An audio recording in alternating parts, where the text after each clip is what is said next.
ফেরকাটার নাম ছিল ফেরকায়ে বাতিনিয়া। উবাইদুল্লাহ ইবনে হাসান কিরাওয়ানি সে তার অনুসারী এবং ভক্তদের বরাবরে একবার একটা পত্র লিখল। বোন যদি তার ভাইয়ের পেটের ক্ষুধা নিবারণ করার জন্যে খাবার রান্না করতে পারে, ভাইয়ের পোশাক পরিচ্ছদ ধুয়ে মুছে সাজিয়ে গুছিয়ে দিতে পারে, যৌন ক্ষুধা মেটানোর জন্য এই বোন কেন দায়িত্ব পালন করতে পারবে না, ভূমিকা রাখতে পারবে না কেন, এটা আমার বুঝে আসে না। এই ধরনের বোনকে বেগানা পুরুষের হাতে তুলে দেওয়া অত্যন্ত বুদ্ধিহীনতার কাজ। বরং বিবেকের দাবি হচ্ছে এই ভাই যখন বোন সম্পর্কে ভালো জানে আর বোন যখন ভাই সম্পর্কে ভালো জানে, সুতরাং ঘরের দৌলত ঘরের সম্পদ বাইরে না দিয়ে ঘরের সম্পদ ঘরে রেখে দেওয়া। আপনি কিয়ামত পর্যন্ত চেষ্টা করলেও এই ভদ্রলোকের যুক্তিকে আপনি খণ্ডন করতে পারবেন না। এখন আপনি বলবেন যে আরে ভাই, আপন বোনকে বিবাহ করা, আপন বোনের সঙ্গে যৌন সম্পর্ক তৈরি করা, এটা অত্যন্ত দোষণীয় কাজ।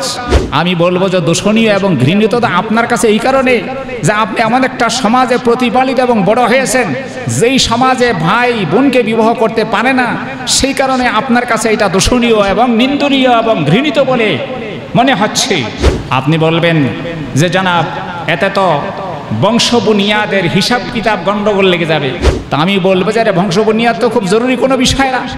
জীব জানোয়ারের তো কোনো বংশ বুনিয়াদ নাই, গরু ছাগলের কোনো বংশ বুনিয়াদ নাই, বেড়া বকরির কোনো বংশ বুনিয়াদ নাই। মোট কথা আমরা বলতে চাই, মানুষ যদি সিদ্ধান্ত গ্রহণের ক্ষেত্রে, আইন প্রণয়নের ক্ষেত্রে শুধু কেবল আকলকে এবং বিবেক বুদ্ধিকে সর্বোচ্চ মানদণ্ড এবং মাপকাঠি রাখে, তাহলে আকল মানুষকে অতীতে যেমন ভোগাইছে সামনেও ভোগাবে। আজমোদাম আকলে দূর আন্দেশরা, আজমোদাম আকলে দূর আন্দেশরা, বাদজিদে ওয়ানা সাজম খেশরা। لبيك لبيك اللهم لبيك لبيك لبيك اللهم لبيك। আমি আজকে আপনাদের সামনে এমন একটা বিষয় নিয়ে আলোচনা করতে চাই যে বিষয়টা একটু জটিল হলেও অত্যন্ত গুরুত্বপূর্ণ। বিষয়টা হলো সেকুলারিজম এবং ইসলামের মধ্যে পার্থক্যটা কি। সেকুলারিজম এবং ইসলামের মধ্যে পার্থক্যটা কি? সেকুলারিজম অর্থ হলো ধর্মনিরপেক্ষতা। এই ধর্মনিরপেক্ষতা, সেকুলারিজম কথাটা আজকের পৃথিবীতে খুব পরিচিত একটা শব্দ। সেকুলার রাষ্ট্র ব্যবস্থা আজকের পৃথিবীতে অত্যন্ত সমাদৃত এবং গ্রহণযোগ্য একটা পন্থা। পৃথিবীর ছোট থেকে ছোট, বড় থেকে বড় প্রায় সকল রাষ্ট্রেই সেকুলার রাষ্ট্র ব্যবস্থা চালু রয়েছে। যারা সেকুলার রাষ্ট্র ব্যবস্থার প্রবর্তক তারা বলে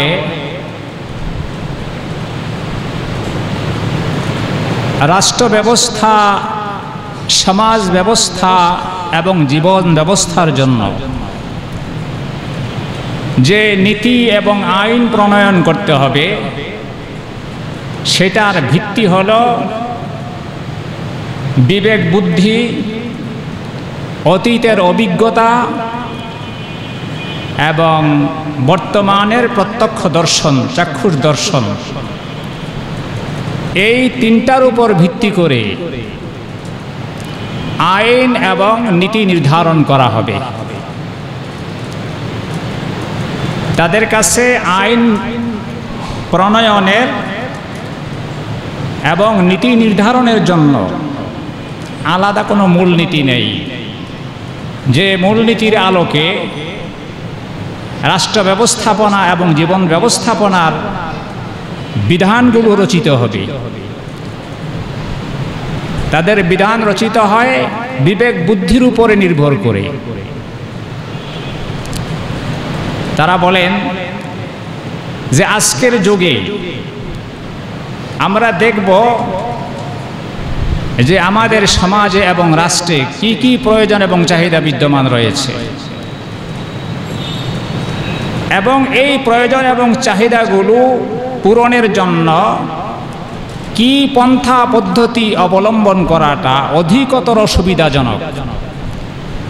অতঃপর অধিকতর সুবিধাজনক পন্থা পদ্ধতি অবলম্বন করে আমরা আইন তৈরি করব রাষ্ট্রের জন্য, সমাজের জন্য এবং জীবনের জন্য।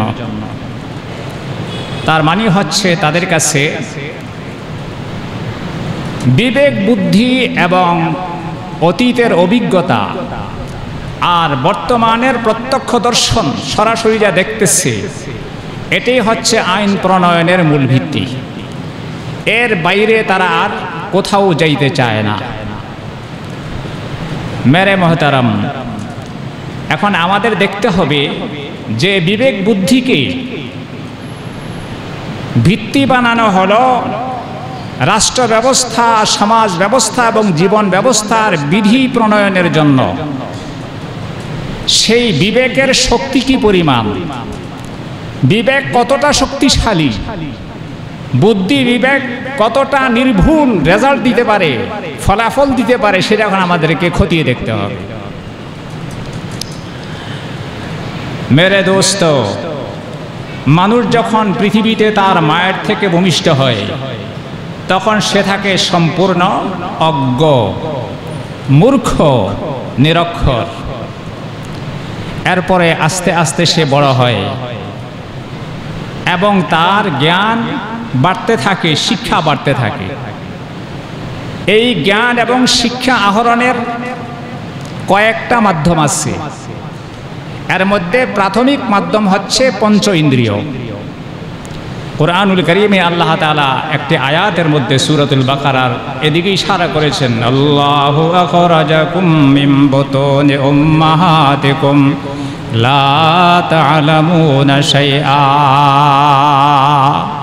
ওয়া জা'আলা লাকুমুস সাম'a ওয়াল আবসারা ওয়াল আফইদাতা লা'আল্লাকুম তাশকুরুন। আল্লাহ বলেন যে, হে বান্দা, আমি যখন তোমার মায়ের পেট থেকে তোমাকে ভূমিষ্ঠ করি তখন তো তুমি কিছুই জানতে না। এমনকি পৃথিবীর বুকে তোমার সব থেকে আপনজন যে জননী, যার গর্ভে তুমি এতদিন ছিলে, সেই জননীকে পর্যন্ত তুমি চিন্তা না। তারপরে আমি তোমাকে পঞ্চ ইন্দ্রিয় দান করেছি। পঞ্চ ইন্দ্রিয় দান করেছি, পঞ্চ ইন্দ্রিয়ের মাধ্যমে তুমি আস্তে আস্তে শিক্ষা আর জ্ঞান লাভ করতে শুরু করলে। পঞ্চ ইন্দ্রিয় মানে পাঁচটি ইন্দ্রিয়: চক্ষু, নাসিকা, জিহ্বা, কর্ণ আর ত্বক। এই হচ্ছে পাঁচ ইন্দ্রিয়। পাঁচ ইন্দ্রিয়ের মাধ্যমে আমরা জ্ঞান অর্জন করি। চোখের মাধ্যমে আমরা দেখে জ্ঞান অর্জন করি, নাকের মাধ্যমে আমরা ঘ্রাণ নিয়ে জ্ঞান অর্জন করি, জিহ্বার মাধ্যমে আমরা স্বাদ গ্রহণ করে শিক্ষা লাভ করি, কানের মাধ্যমে আমরা শ্রবণ করে জ্ঞান অর্জন করি, আর ত্বকের মাধ্যমে আমরা স্পর্শ করে জ্ঞান অর্জন করি। এই পাঁচটা ইন্দ্রিয়। তবে সবচেয়ে মজার কথা হলো, এই ইন্দ্রিয়গুলির ক্ষমতা কিন্তু অপরিসীম না। ইন্দ্রিয়গুলির জ্ঞান আহরণের, জ্ঞান লাভের যে ক্ষমতা, এই ক্ষমতাটা হচ্ছে একটা নির্দিষ্ট পরিধির মধ্যে সীমাবদ্ধ। ওই নির্দিষ্ট পরিধির মধ্যে এই ইন্দ্রিয় কাজ করতে পারে, এর বাইরে গেলে আর কাজ করতে পারে না। যেমন ধরেন চক্ষু। চক্ষুর কাজ হচ্ছে দেখে জ্ঞান অর্জন করা। জিনিসটা কোন ডিজাইনের, কি রঙের, সুন্দর না অসুন্দর, এটা যদি আপনি জানতে চান, এটা যদি আপনি বুঝতে চান, তাহলে সেখানে ব্যবহার করতে হবে কি? চক্ষু। এখন কোনো ব্যক্তি যদি কোনো বস্তুর সৌন্দর্য, রূপ লাবণ্য, ডিজাইন, আকৃতি, এটা জানার জন্য সে চক্ষুকে ব্যবহার না করে নাক ব্যবহার করে, চক্ষু বন্ধ করে নাক দিয়ে শ্বাস টানতেছে, তাহলে চক্ষু বন্ধ থাকা অবস্থায় নাক দিয়া কিংবা কান ব্যবহার করে কিংবা অন্য কোনো ইন্দ্রিয় ব্যবহার করে ওই জিনিসের রং, বর্ণ, ডিজাইন, আকৃতি এটাকে আন্দাজ করা যাবে? কি বলেন, করা যাবে? যাবে না। তাইলে চোখের ক্ষমতা যেখানে, সেখানে কানের কোনো ক্ষমতা চলে না। কানের ক্ষমতা যেখানে, সেখানে নাকের কোনো ক্ষমতা চলে না। একজন মানুষের কণ্ঠ সুন্দর না অসুন্দর, এটা বুঝতে গেলে কান খোলা রাখতে হবে। এখন কানের মধ্যে কানের ফুটা বন্ধ করে কেউ যদি শুধু চক্ষু দিয়া সেই আওয়াজের সৌন্দর্য এবং সুকণ্ঠ উপলব্ধি করার চেষ্টা করে, তাহলে বিশ্বের মানুষ তাকে বলবে বোকা, যে তুমি কি বোকার স্বর্গে বাস করো? কানের কি ক্ষমতা আছে? কানের যে ক্ষমতা আছে, নাকের সে ক্ষমতা নাই। নাকের যে ক্ষমতা আছে, জিহ্বার সেই ক্ষমতা নাই। তাহলে পঞ্চ ইন্দ্রিয়ের প্রতিটা ইন্দ্রিয় তার নিজ নিজ জায়গায়, নিজ পরিমণ্ডলে, নিজ পরিসীমার ভিতরে সে তো কাজ করতে পারে, আপনাকে জ্ঞান দান করতে পারে, কিন্তু তার পরিমণ্ডলের বাইরে গেলে সে আপনাকে আর জ্ঞান দান করতে পারে না। এই হচ্ছে পঞ্চ ইন্দ্রিয়ের ক্ষমতার সীমা। একটা পর্যায়ে এমন এসে যাবে যে পঞ্চ ইন্দ্রিয় আর কাজ করতেছে না, পাঁচটা ইন্দ্রিয়র কোনো একটা দ্বারাও আপনি জ্ঞান অর্জন করতে পারতেছেন না। তখন সেখানে জ্ঞান এবং শিক্ষা লাভের দ্বিতীয় যে মাধ্যম আল্লাহ তাআলা দিয়েছেন, সেটার নাম হচ্ছে আকল, সেটার নাম হচ্ছে বিবেক বুদ্ধি। সেখানে বিবেক বুদ্ধি খাটিয়ে আপনাকে জ্ঞান অর্জন করতে হবে, শিক্ষা লাভ করতে হবে। যেমন আমি যে মিম্বরটায় বসে আছি, এই মিম্বরটার ডিজাইন কেমন, রং কেমন, এটা তো আমি চোখ দ্বারা আন্দাজ করতে পারলাম। এটা সফট না হার্ড, শক্ত না নরম না তুলতুলে, এটা তো আমি হাত দ্বারা ছুঁয়ে ধরতে বুঝতে পারলাম। কিন্তু মিম্বরটা যখন তৈরি হয়েছিল তখন তো আমি ছিলাম না। এখন আমার মনে প্রশ্ন যে এই যে মিম্বর তৈরি হলো, অস্তিত্ব লাভ করলো, অস্তিত্ব লাভ করার পিছনে কার ভূমিকা আছে? কারোর ভূমিকা ছাড়াই কি মিম্বরটা তৈরি হয়ে গেল? না, কারোর সুনিপুণ সুদক্ষ হাতের ছোঁয়ায় মেহনতের বদৌলতে এই মিম্বর আত্মপ্রকাশ করেছে। এইটা পঞ্চ ইন্দ্রিয় দ্বারা বোঝার কোনো কায়দা নেই। এটা বুঝতে হবে বিবেক দ্বারা, বুদ্ধি দ্বারা বুঝতে হবে যে নিশ্চয়ই এই মিম্বর আত্মপ্রকাশের পিছনে, মিম্বরটা তৈরি হওয়ার পিছনে একজন সুদক্ষ কাঠমিস্ত্রি, একজন সুদক্ষ সুতারের ভূমিকা রয়েছে, মেহনত রয়েছে।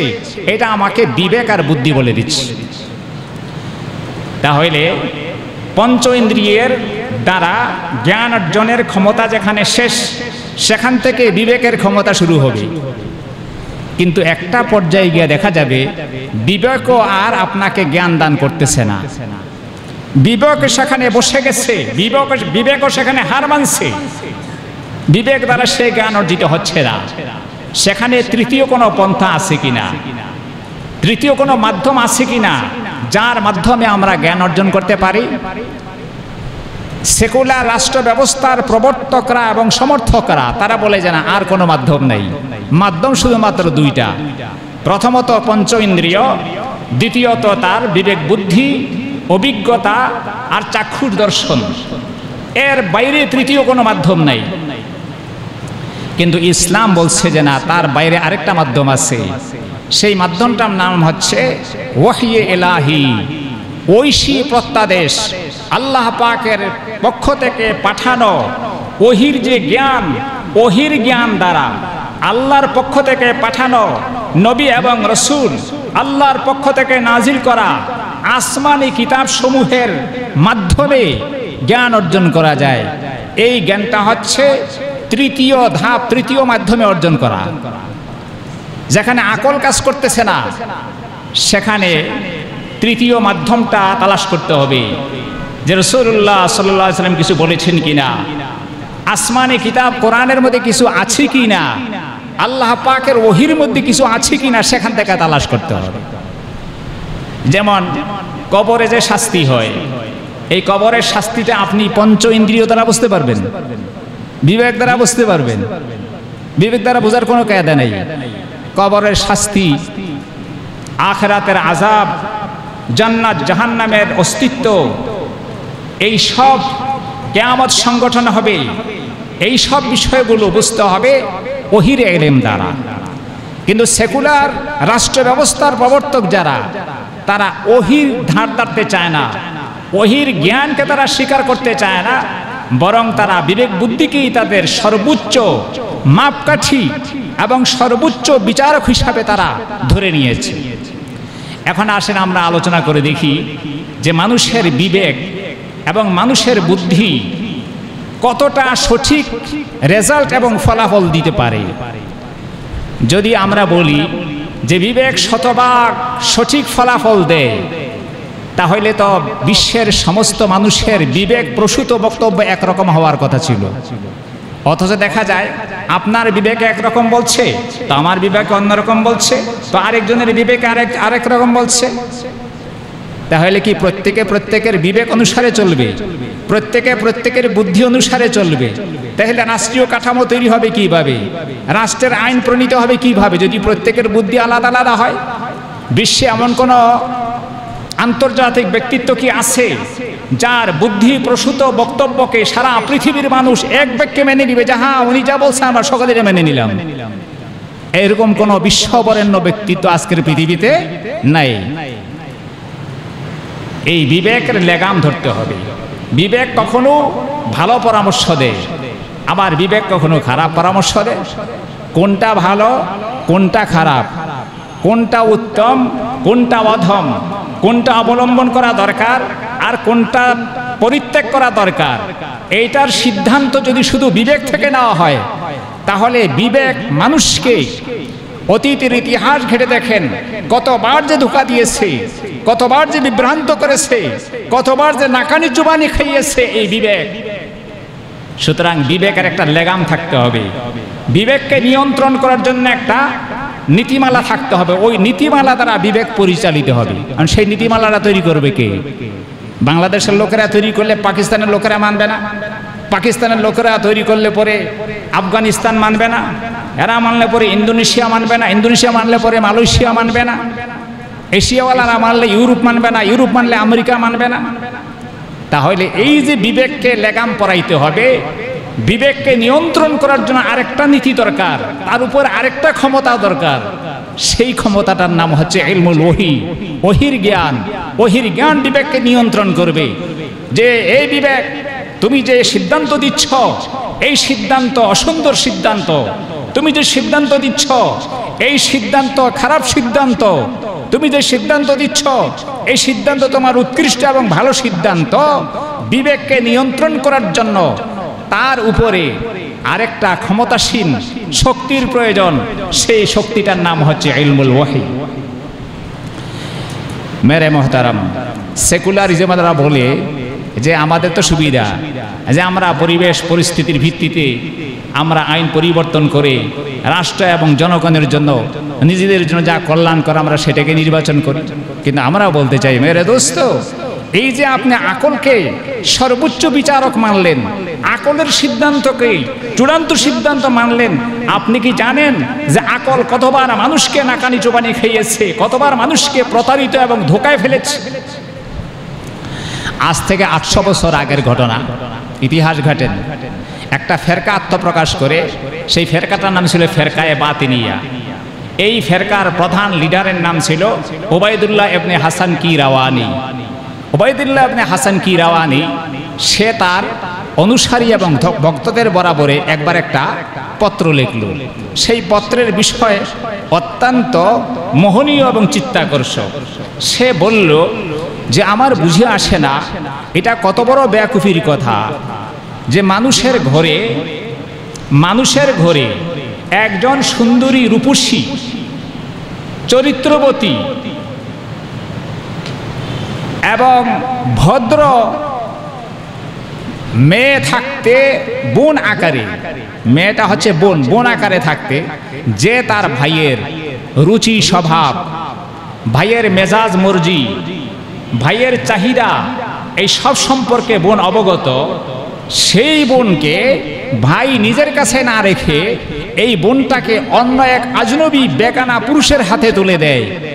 অথচ জানা নাই সেই বেগানা পুরুষটার সঙ্গে এই বোনের বনিবানাও হবে কিনা, সুখময় দাম্পত্য জীবন হবে কিনা, তাদের মিলমিশ হবে কিনা, এবং সেই বেগানা পুরুষের স্বভাব তবিয়ত সম্পর্কে বোনটা জানে না, তো তিনি ওই পত্রের মধ্যে লিখেছেন এই জন্য এই ধরনের বোনকে বেগানা পুরুষের হাতে তুলে দেওয়া অত্যন্ত বুদ্ধিহীনতার কাজ, বিবেক বিবর্জিত কাজ, বিবেকহীন কাজ। বরং বিবেকের দাবি হচ্ছে এই ভাই যখন বোন সম্পর্কে ভালো জানে আর বোন যখন ভাই সম্পর্কে ভালো জানে, সুতরাং ঘরের দৌলত, ঘরের সম্পদ বাইরে না দিয়ে ঘরের সম্পদ ঘরে রেখে দেওয়া।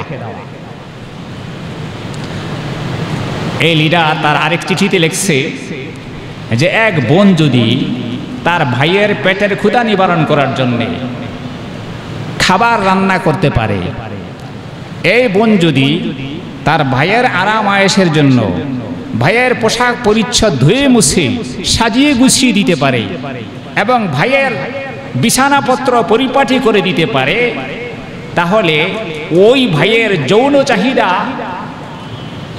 যৌন ক্ষুধা মেটানোর জন্য এই বোন কেন দায়িত্ব পালন করতে পারবে না, ভূমিকা রাখতে পারবে না কেন? এটা আমার বুঝে আসে না। আমার বিবেক বলছে, আমার বুদ্ধি আমাকে বলছে যে এক্ষেত্রে বোন যদি অন্যান্য ক্ষেত্রে তার ভাইকে উপকার করতে পারে, ভাইয়ের ক্ষুধা নিবারণ করতে পারে, ভাইয়ের আরাম আয়েশের জন্য বিছানাপত্র সাজাইতে পারে, কাপড় চোপড় গুছাইতে পারে, তাহলে ভাইয়ের যৌন চাহিদা পূরণ করার জন্য সে ভাইয়ের জীবন সঙ্গিনী হতে পারবে। সুতরাং তোমরা নিজের ঘরের দৌলত বাইরে দিও না, ঘরের দৌলত ঘরেই রেখে দাও। তার মানে হচ্ছে ভাই তার আপন মনকে বিবাহ করার পক্ষে এই ভদ্রলোক সে দর্শন পেশ করেছে, একটা যুক্তি পেশ করেছে। এখন আমি আপনাদেরকে জিজ্ঞাসা করতে চাই, এই যে লিডার তার বিবেক বুদ্ধি দ্বারা, তার চিন্তা এবং গবেষণার দ্বারা যে ফলটা সে প্রকাশ করলো, এই ফলটাকে আপনি কি বলবেন সুফল না কুফল বলবেন?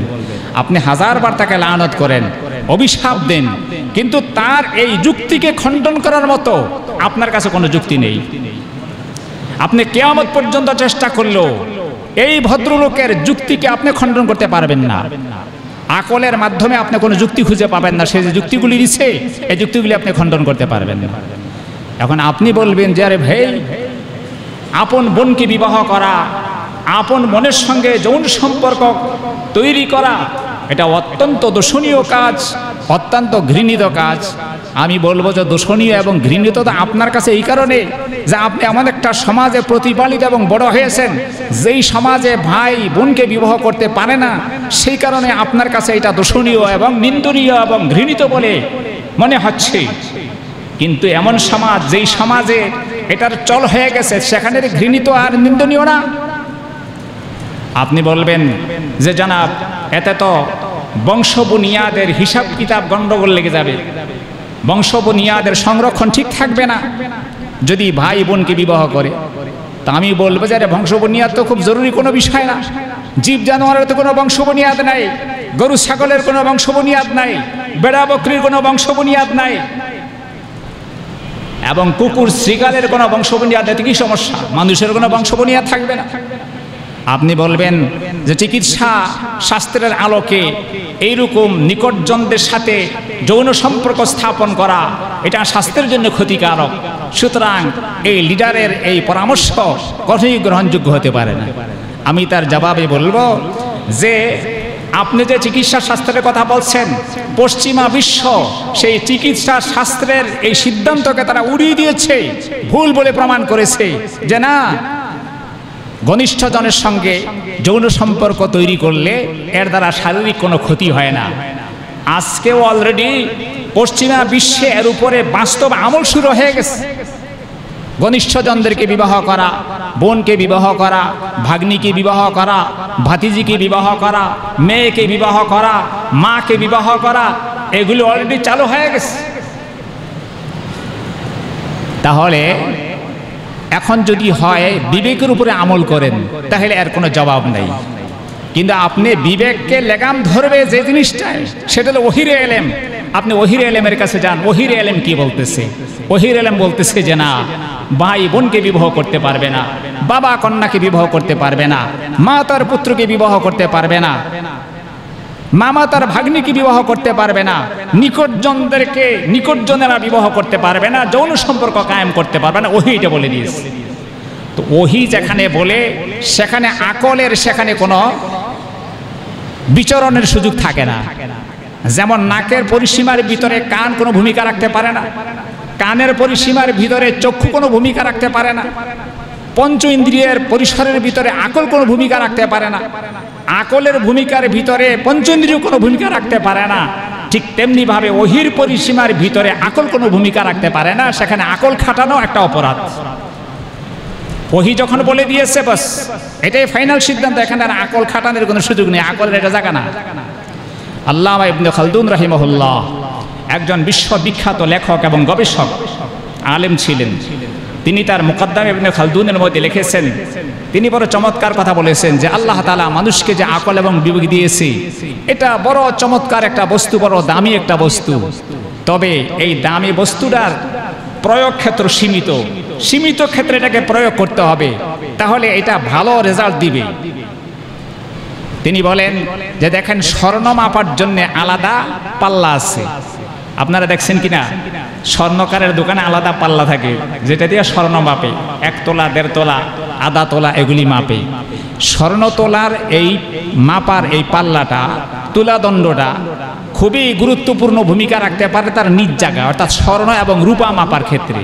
কিন্তু এই পাল্লা দিয়ে যদি আপনি ধান চাল মাপা শুরু করেন, পাহাড় পর্বত মাপা শুরু করেন, তাহলে এই পাল্লার কোনো অস্তিত্ব থাকবে? পাল্লার কোনো অস্তিত্ব থাকবে না। কেন? যে পাল্লাটা তার কর্মক্ষেত্রের বাহিরে, তার ক্ষমতার বাহিরে প্রয়োগ করা হয়েছে। ঠিক তেমনি ভাবে আল্লাহ তাআলা মানুষকে যে বিবেক আর বুদ্ধি দিয়েছেন, মানুষকে যে অভিজ্ঞতা দিয়েছেন, এই বিবেক বুদ্ধি আর অভিজ্ঞতা তার একটা পরিসীমা আছে, পরিসীমা পর্যন্ত সে তার ভূমিকা পালন করতে পারবে। কিন্তু এর বাহিরে যখন চলে যাবে, যেখানে আকলের কোনো ভূমিকা চলে না, সেখানে আর আকল যদি আপনি ব্যবহার করেন তো আকল আপনাকে সঠিক কোনো ফলাফল দিবে না, সঠিক কোনো রেজাল্ট দিবে না। যেমন আজকের কম্পিউটারের মেমোরির মধ্যে যে বিষয়টা ঢুকানো থাকে, আপনি যদি সার্চ দেন তাহলে সেই বিষয়ে তো কম্পিউটার আপনাকে সঠিক ফলাফল দিয়ে দিবে।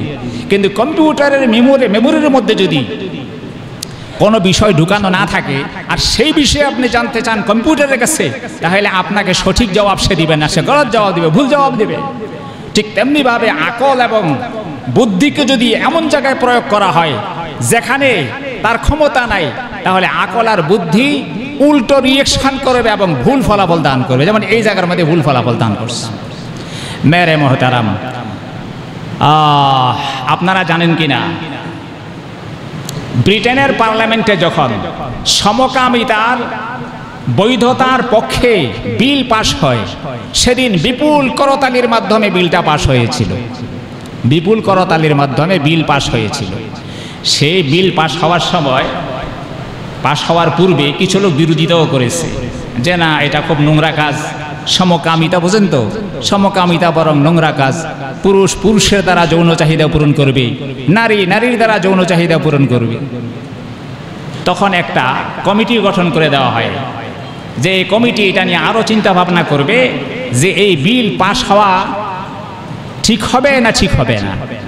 তারপরে কমিটি অনেক যাচাই বাছাই করে যে রিপোর্ট পেশ করেছিল, সেই রিপোর্টটা বড় আশ্চর্যজনক রিপোর্ট।